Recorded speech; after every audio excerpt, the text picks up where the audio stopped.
money and can afford the time and don't even step in, because some people are just not made for it. No matter what, they sit next to the mosque, it doesn't affect him at all. And the slave just had to be in there or he cannot live. You see what I mean? And once he's in there, not because he loves the prayers only, but maybe because he was so connected with Allah. So he's so reluctant to leave such a connection and go in there just to take a towel for an ordinary mortal. Not like he tried to do it to prove that he's good or he's pious or he's so tough or he's brave, anything like that. He's just so connected.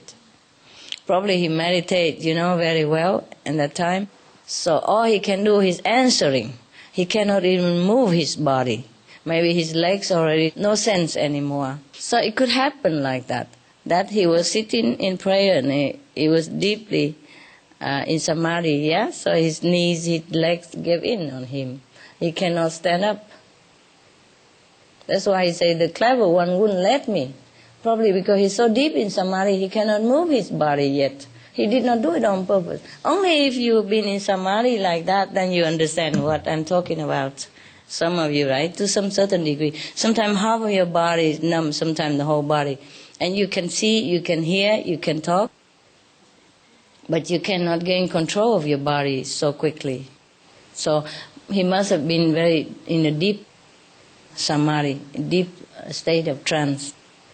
Because not all the Muslims are ordinary Muslims. Some are maybe master or some even in form of a slave. Maybe he's gone into very high consciousness because he has been initiated by some enlightened Sufis. Among us also there are some of you are different position in the society, yeah?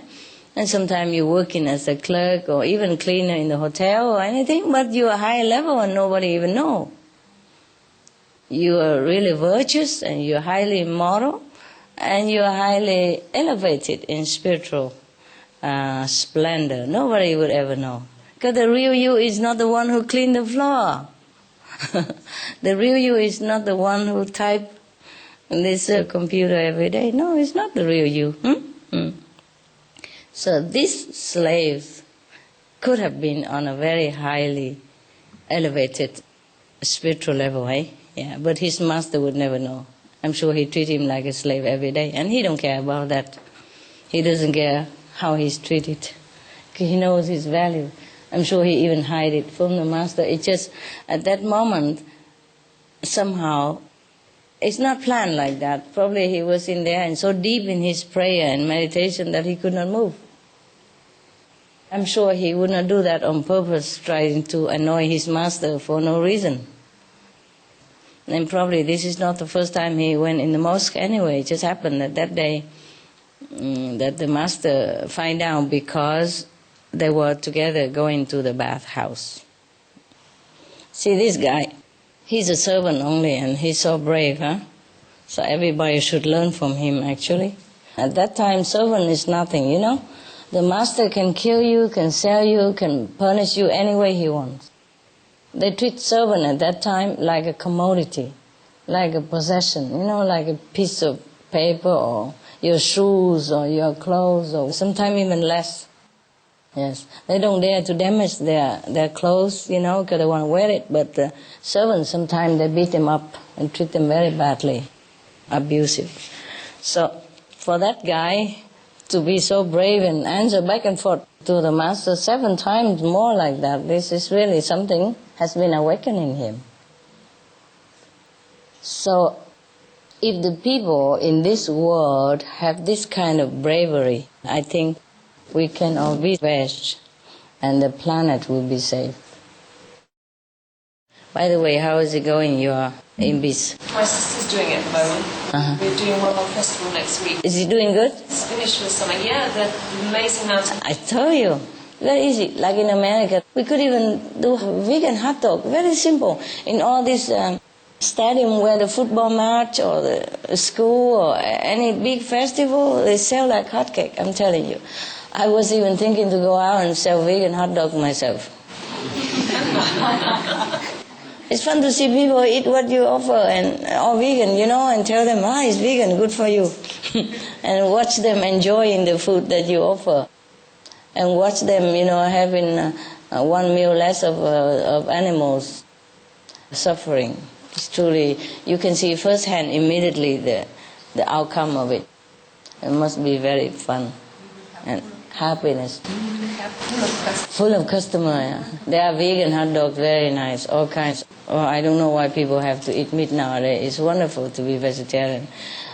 When I was vegetarian, it was a long time ago, and it was more difficult. People don't know what it is. I went to a holiday with my ex-husband, and I had to eat just vegetable, sometimes just toast and marmalade, and it tastes like heaven because nothing else is there.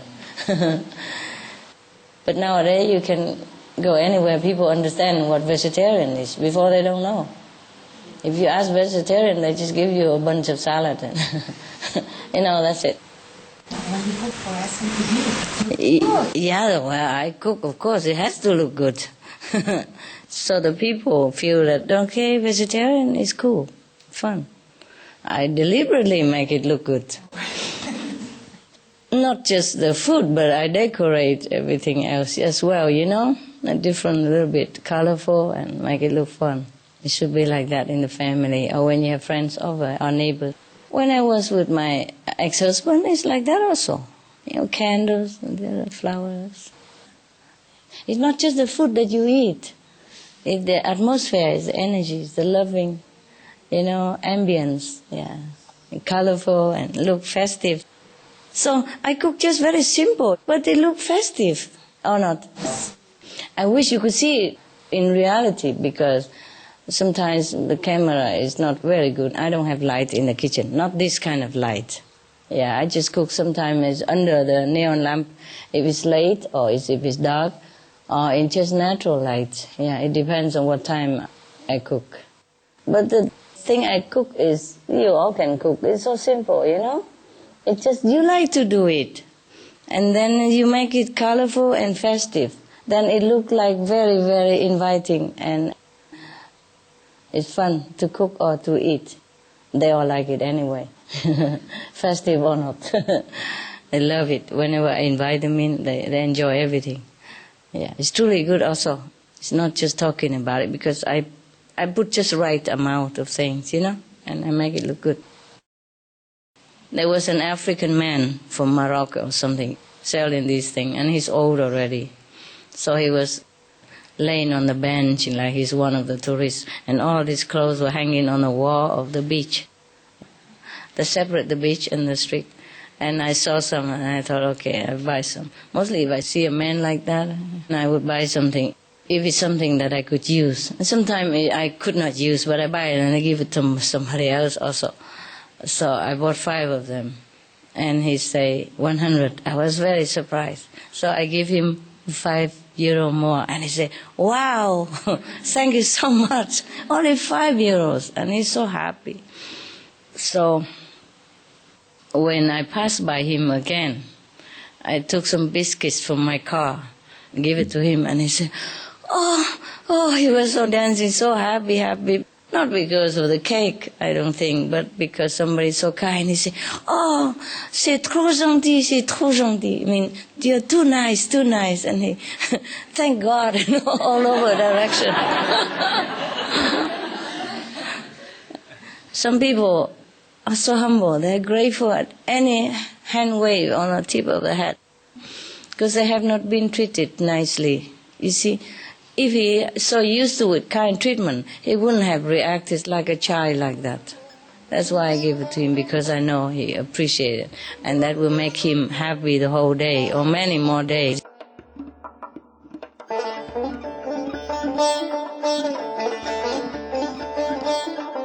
It was a pleasure to have you with us today for Between Master and Disciples. Please stay tuned for Animal World, Our Co-Inhabitants, up next right after Noteworthy News here on Supreme Master Television. May Providence grace your life with tranquility and divine love.